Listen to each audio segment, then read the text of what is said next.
China को लेकर जिस प्रकार का बयान दिया है, उससे यह बात बहुत साफ हो गई है कि कांग्रेस पार्टी के चीन के साथ हुए करार का इजहार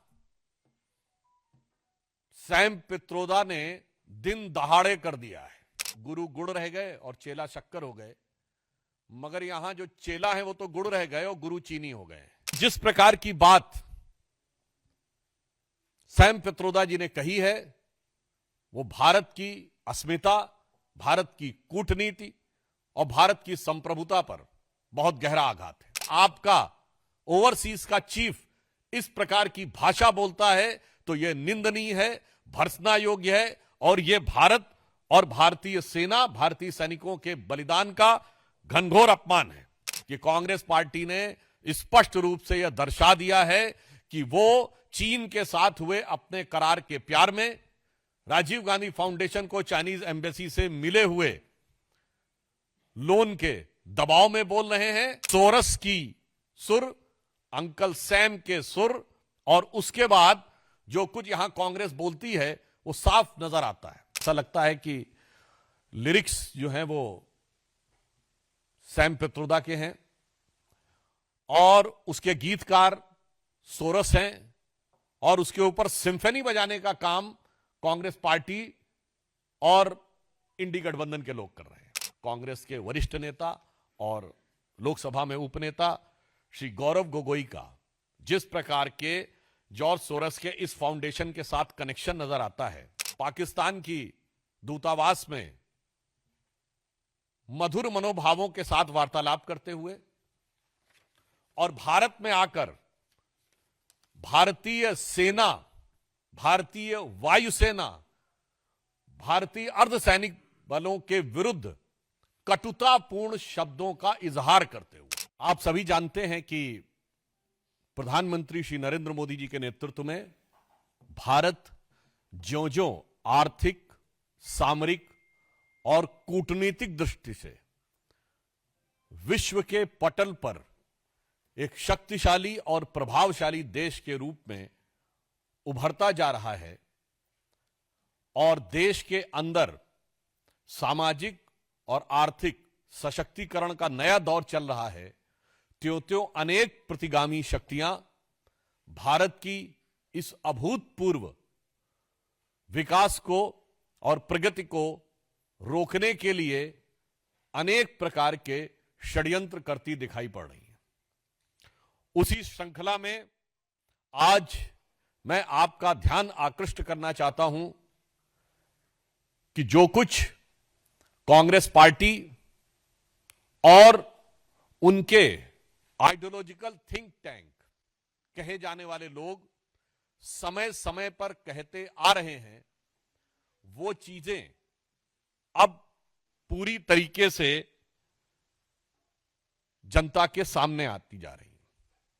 ओवरसीज कांग्रेस के प्रेसिडेंट सैम पित्रोदा, जो कांग्रेस के आइडियोलॉजिकल थिंक टैंक के प्रतीक माने जाते हैं, उन्होंने आज चाइना को लेकर जिस प्रकार का बयान दिया है, उससे यह बात बहुत साफ हो गई है कि कांग्रेस पार्टी के चीन के साथ हुए करार का इजहार सैम पित्रोदा ने दिन दहाड़े कर दिया है। प्रत्यक्ष रूप से साफ साफ दिखाई पड़ रहा है।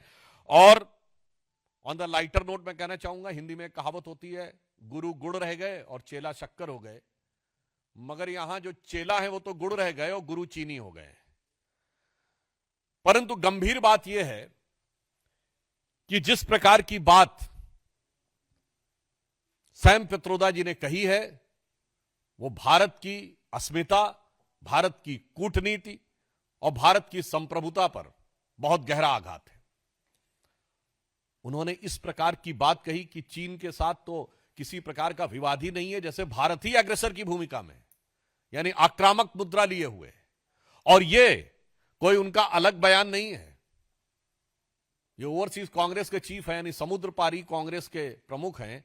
अब समुद्र पार से तो सोरस के सुर भी कांग्रेस के साथ मिलते हुए नजर आते हैं, परंतु यहां पर एक बहुत गंभीर बात है कि जो कुछ सैम पित्रोदा ने कहा है, यह कोई आइसोलेटेड इवेंट नहीं है। आइसोलेटेड स्टेटमेंट नहीं है। इसी भाव और इसी विचार के अनेक स्टेटमेंट राहुल गांधी पहले दे चुके हैं। याद करिए, राहुल गांधी जी ने विदेश में क्या कहा था कि चाइना ने बड़ा संघर्ष करते हुए ऊपर उठने का उदाहरण प्रस्तुत किया है उन चुनौतियों के बीच से। आपको याद हो अभी कुछ दिन पहले के अपने विदेशी दौरे में क्या कहा कि चाइना ने अनएम्प्लॉयमेंट को बहुत अच्छे तरीके से टैकल किया है, जबकि फैक्ट ऑफ द मैटर है इस समय चाइना में एम्प्लॉयमेंट रेट 24% है। 2023 में जनवरी से लेकर जुलाई के बीच में अनएम्प्लॉयमेंट रेट वहां पर बढ़ते बढ़ते हो गई 17-18%, और उन्होंने फिर जुलाई 23 से जनवरी 24 डाटा देना बंद कर दिया, फिर डाटा का बेस चेंज किया और जनवरी से लेकर अगस्त के बीच में किया, फिर बदले बेस पर भी वो 24% हो गई। मगर राहुल गांधी जी को उसमें बहुत महान चीज नजर आती है। फिर याद करिए, यही लोग कहते थे कि चाइना में प्रेस फ्रीडम इंडेक्स में हमसे ऊपर है, जबकि चाइना के डिफेंस मिनिस्टर ली शॉन्गफू गायब हो गए, चाइना के फॉरेन मिनिस्टर क्विंग गैंग गायब हो गए, वहां की सबसे बड़ी कंपनी अलीबाबा के चीफ जैक मा गायब हो गए, परंतु इनको उसमें भी नजर आता था। अब आप आइए, इसके बाद उन्होंने कहा कि इकोनॉमिक ग्रोथ बहुत शानदार की गई है। ये सारे स्टेटमेंट्स हैं, और इकोनॉमिक ग्रोथ की फैक्ट ऑफ द पोजीशन यह है कि 2024 में दुनिया की सबसे बड़ी रियल एस्टेट कंपनी, जो एक चाइनीज कंपनी थी एवरग्रांड, उसकी लिक्विडिटी हो गई। हांगकांग कोर्ट ने कह दिया लिक्विडेट कर दिया जाए। चीन के ह्यूनान प्रोविंस में कई बैंक्स बैंकरप्ट हो गए, कितनी रियल एस्टेट कंपनीज बैंकरप्ट हो गई, that is one other thing.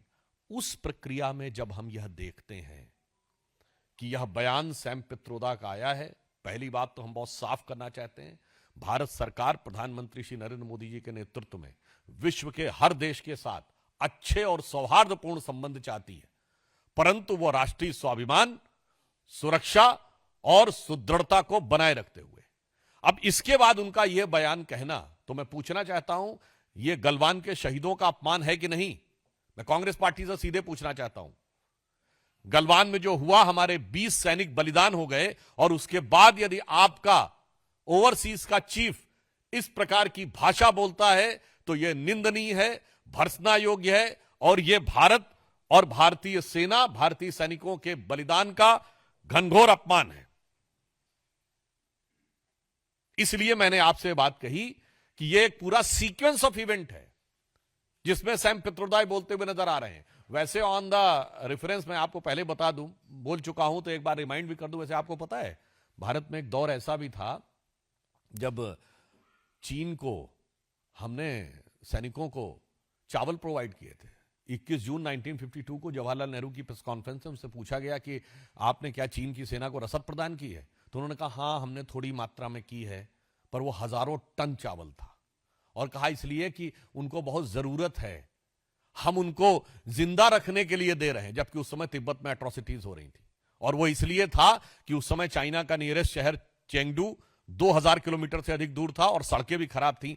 Bharat से तावांग से 250-300 किलोमीटर की थी और सड़क भी अच्छी थी। यानी उस दौर से आज तक चला आ रहा है। तो मैं साफ साफ कांग्रेस पार्टी से कहना चाहता हूं कि कांग्रेस पार्टी ने स्पष्ट रूप से यह दर्शा दिया है कि वो चीन के साथ हुए अपने करार के प्यार में, राजीव गांधी फाउंडेशन को चाइनीज एम्बेसी से मिले हुए लोन के दबाव में बोल रहे हैं, और लगातार इस प्रकार के बयान दे रहे हैं। इसके लिए उनको आकर सीधे सीधे सफाई देनी चाहिए, और वो अनेक उदाहरण हैं, वो सब तो अपनी जगह हैं। दूसरा विषय, एक और अधिक महत्वपूर्ण विषय आया है, भारत के चुनावी व्यवस्था को किस प्रकार से ये समुद्र पारी है कांग्रेस के अध्यक्ष के साथ साथ ये समुद्र पार से एक दूसरे प्रकार की जो संकेत प्राप्त हो रहे हैं, वो भी यह दर्शाते हैं कि भारत के लिए किस प्रकार के दुरभिसंधियां भारत के अंदर बैठे हुए कुछ लोग और कुछ भारत विरोधी शक्तियों के साथ चल रही हैं। कि एक international foundation for electoral systems नामक एक संस्था है, जिसने 2011 में भारत की एक संस्था India international institute of election management, जो कि चुनाव आयोग के साथ संबंधित संस्था है, इसके साथ एक करार किया।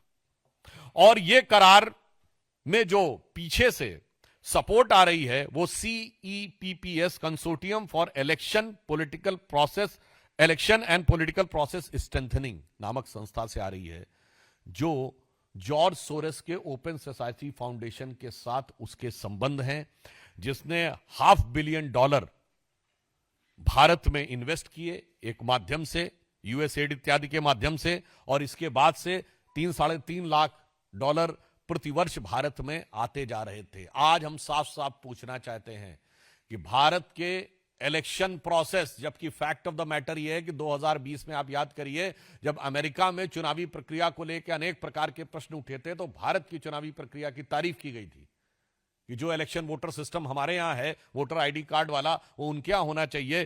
परंतु ये कौन सी शक्तियां हैं जो भारत में इस प्रकार चुनावी प्रक्रिया को प्रभावित करने, परिवर्तित करने या उसके अंदर कोई समस्या उत्पन्न करने के हेतु से आर्थिक अनुदान पाती हुई दिखाई पड़ रही थी? यह बहुत गहरा संदेह हमारे मन में उत्पन्न होता है। यानी बहुत साफ है कि सोरस की सुर, अंकल सैम के सुर, और उसके बाद जो कुछ यहां कांग्रेस बोलती है वो साफ नजर आता है। यानी अगर हम ये कहें, जो सैम पित्रोदा बोले हैं, ऐसा लगता है कि लिरिक्स जो हैं वो सैम पित्रोदा के हैं और उसके गीतकार सोरस हैं, और उसके ऊपर सिम्फनी बजाने का काम कांग्रेस पार्टी और इंडी गठबंधन के लोग कर रहे हैं। तो आज हम साफ साफ देश की जनता से कहना चाहते हैं कि अब कोई किंतु परंतु नहीं रहना चाहिए। और तीसरा विषय जो आप सबको ध्यान है, कांग्रेस के वरिष्ठ नेता और लोकसभा में उपनेता श्री गौरव गोगोई का जिस प्रकार के जॉर्ज सोरस के इस फाउंडेशन के साथ कनेक्शन नजर आता है, पाकिस्तान की एम्बेसी में उनकी बातचीत की फोटो, पाकिस्तान की दूतावास में मधुर मनोभावों के साथ वार्तालाप करते हुए, और भारत में आकर भारतीय सेना, भारतीय वायुसेना, भारतीय अर्धसैनिक बलों के विरुद्ध कटुतापूर्ण शब्दों का इजहार करते हुए, ये बातें अब बहुत साफ दिखाई पड़ती हैं कि देश के ऊपर आघात करने के एजेंडा बहुत साफ है कि विदेशी शक्तियों के लिए, जो भारत के विरोधी शक्तियां हैं, उनके लिए कांग्रेस की मोहब्बत की दुकान है, जिसमें मोहब्बत सोरस से भी है, मोहब्बत चाइना से भी है, और भारत के अंदर एक दूसरे से लड़ाने का विधान है। याद करिए, ये कहते हैं उत्तर और दक्षिण को लड़ाओ। इनके कर्नाटक के वित्त मंत्री ने कहा था कि साउथ में रेवेन्यू कलेक्शन ज्यादा है तो उत्तर से अलग होना चाहिए।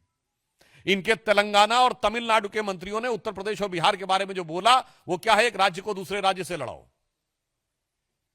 उसके बाद भाषाओं को आपस में लड़ाओ, तमिल और हिंदी को लड़ाओ, फिर मराठी और बिहारी को लड़ाओ, फिर भाषा पे लड़ाओ, प्रांत पे लड़ाओ, क्षेत्र पे लड़ाओ, और उसके बाद जातियों में लड़ाओ, अगड़े पिछड़े में लड़ाओ, सामान्य और दलित में लड़ाओ। यानी बहुत साफ है कि बाहर की शक्तियों के लिए मोहब्बत की दुकान, और भारत में हर आधार पर वर्ग, प्रांत, जाति, भाषा पर नफरत की दुकान, नफरत के सामान। और इससे मैं अंत में यह स्पष्ट कहना चाहता हूं कि इससे श्री राहुल गांधी ने जो बयान दिया था कि he has to fight with Indian state, वो अनायास मुंह से निकला हुआ, लापरवाही में कहा गया बयान नहीं था। एक सुविचारित, सुव्यवस्थित योजना के अंग का प्रकटीकरण था। It was not just a careless slip of tongue, but it seems to be an expression of a well thought of, structured design that how to demean and damage the India's strength and sovereignty. तो इसलिए अब हम बहुत स्पष्ट रूप से यह देश की जनता से कहना चाहते हैं कि यह सब कुछ जो दिखाई पड़ रहा है, चीन की तारीफ से लेकर, सोरेस फाउंडेशन से समर्थन से लेकर, भारत के अंदर सबको एक दूसरे से लड़ाने से लेकर, और इंडियन स्टेट से लड़ाई करने की बात, मुझे लगता है अब किसी भी प्रकार का कोई बचाव का स्कोप कांग्रेस पार्टी के पास नहीं रह जाता है। और इस विषय पे कांग्रेस पार्टी से यद्यपि मैं अभी भी उनसे कहना चाहूंगा कि वो आकर अपनी स्पष्ट रूप से सफाई दें, परंतु मुझे लगता है कि उनकी सफाई देने का उनके पास कोई आधार नहीं बचा है। और बहुत दुख की बात यह है कि इस प्रकार की शक्तियों से हाथ मिलाते हुए या उनके सुर में सुर मिलाते हुए बात करते हुए भारत के अंदर के दलों का समर्थन हर राष्ट्रभक्त को बहुत पीड़ा देता है और उसके साथ गंभीर प्रश्न भी उठाता हुआ प्रतीत होता है। धन्यवाद। Mohit Bhatt, then Pragya.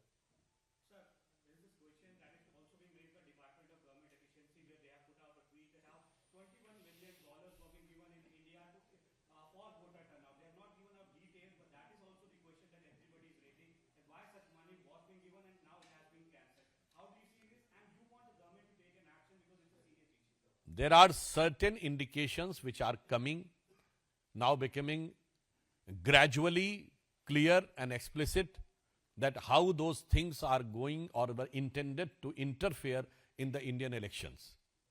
I would like to remind that US President Donald Trump has also said that there was a design by the Soros and other things who want to destabilize the government in India and Bangladesh. And also I would like to remind that the last Lok Sabha election was the only election in the history of India in which a foreign government has given a statement. The Russian government officially has said, their external affairs spokesperson has said that there is a foreign interference in India. So I think since our government is keeping a strict vigil on every situation, so whatever is required will be appropriately dealt with, but the moral question becomes too big and too high in front of the opposition, which it is incumbent on their part if they want to prove their credentials of national integrity. Pragya. It looks like a systematic foreign intervention in Indian democracy that everyone is agreeing on, but the instrument was election commission. Do you think that there should be an investigation of the then election commissioner who signed that MOU? Because US aid came to it through election commission and On this issue, I think what is legally and what is constitutionally viable, appropriate constitutional agencies will take care, because the Election Commission is an autonomous body, constitutional body, so they are free to take whatever step they want in this regard. So that is one constitutional aspect. But my question is again to opposition on political and moral aspect. संवैधानिक विषय पर चुनाव आयोग स्वतंत्र और स्वायत्त संस्था है और वह उपयुक्त और प्रभावी निर्णय लेगी, परंतु नैतिक और राजनीतिक आधार पर विपक्ष को आकर कांग्रेस पार्टी को स्पष्ट रूप से सफाई देनी चाहिए। आमोद राय।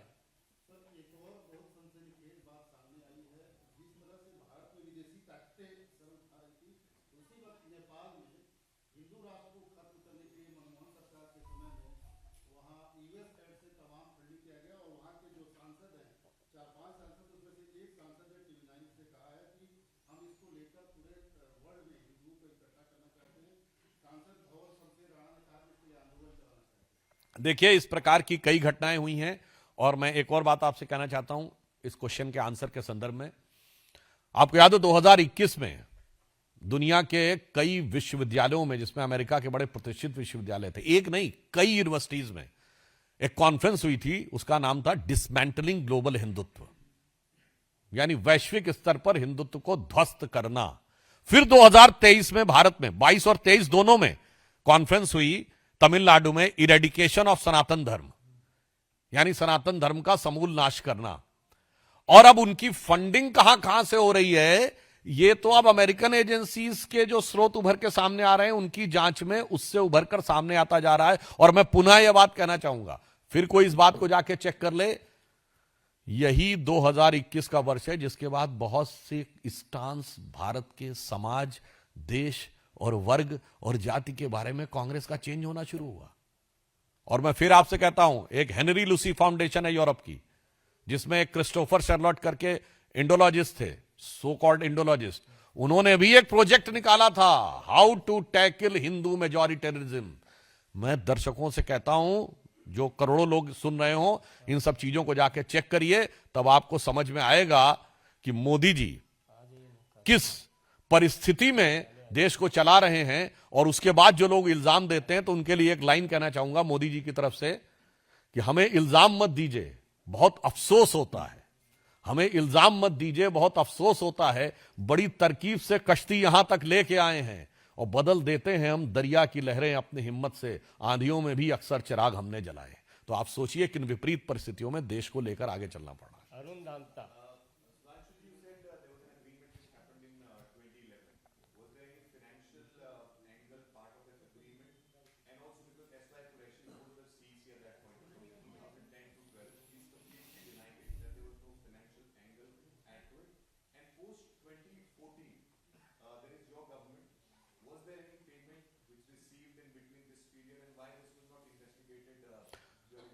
I think the denial of the former Chief Election Commissioner is not required that much as a categorical denial for that government at the time in office is required.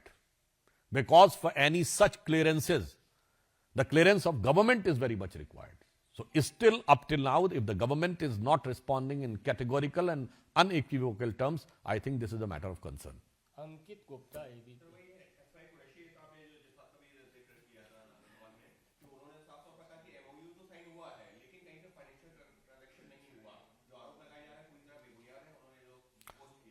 मैंने पुनः कहा कि पूर्व चुनाव आयुक्त के द्वारा इस विषय को कहने की अपेक्षा से अधिक हमारी अपेक्षा है तत्कालीन सरकार के प्रमुख लोग रहें, क्योंकि वो ये बताएं। कम से कम इसमें यह बात तो साफ हो गई कि एमओयू हुआ है, तो आधी बात पर तो किंतु परंतु समाप्त हो गया। अब वो किन परिस्थितियों में हुआ है, किसने उसको प्रेरित किया है और किसके द्वारा वो संचालित था, मानवीय बात है। चुनाव आयुक्त को संभवतः इस विषय की जानकारी नहीं होगी, तो हम संचालनकर्ताओं से पूछ रहे हैं, क्योंकि यूपीए सरकार तो वैसी भी थी कि वहां तो प्रधानमंत्री भी ऐसे थे जो कोई संचालित होते थे, कहीं वह स्वतः कार्य नहीं करते थे। तो इसलिए मैं संचालनकर्ताओं से पूछ रहा हूं, और वो इस प्रकार के बयानों के ओट में बचने का प्रयास नहीं कर सकते, तिनके की ओट में पहाड़ छुपाने का प्रयास नहीं कर सकते। अंतिम प्रश्न है ठाकुर रविंद्र सिंह, जी न्यूज।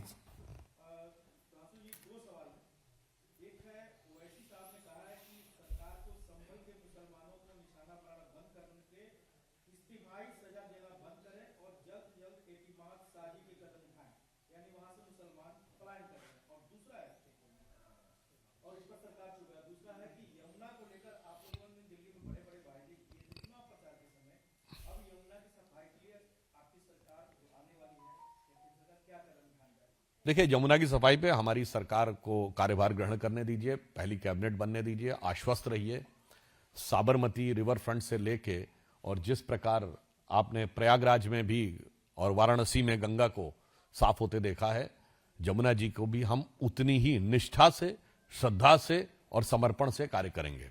और जहां तक आपने ओवैसी जी की बात कही, तो मुझे लगता है कि मुस्लिम समाज को सबसे ज्यादा निशाने पे तो ओवैसी जी की वजह से आना पड़ता है, क्योंकि वो हैदराबाद के सांसद हैं, पर उत्तर से दक्षिण तक कहीं भी हो, जिसे वो पुराने गीत में कहते हैं ना, धुम धुम धड़म धड़ैया रे सबसे बड़े लड़ैया रे, तो वो उत्तर से दक्षिण तक हर जगह लड़ने को तैयार रहते हैं। और वो लड़ने को जाते हैं और पीछे से वो क्यों, क्योंकि जो सो कॉल्ड सेकुलर दल हैं, अब ये उनको उनसे भय प्रतीत होता है, क्योंकि उनकी पार्टी का नाम MIM है, उसमें 2 बार M है, तो हो सकता है इस कारण से उनको ज्यादा समस्या महसूस होती हो। तो यहां पे मूलतः किसी वर्ग, किसी समाज के प्रति कोई भेदभाव का भाव नहीं है, समस्या उन लोगों के विचार में है, क्योंकि वो लोग मुस्लिम समाज को सिर्फ अपराधियों और आतंकवादियों से जोड़ने का प्रयास करते हैं, कानून तोड़ने वालों से जोड़ने का प्रयास करते हैं। वो कभी अच्छे और सच्चे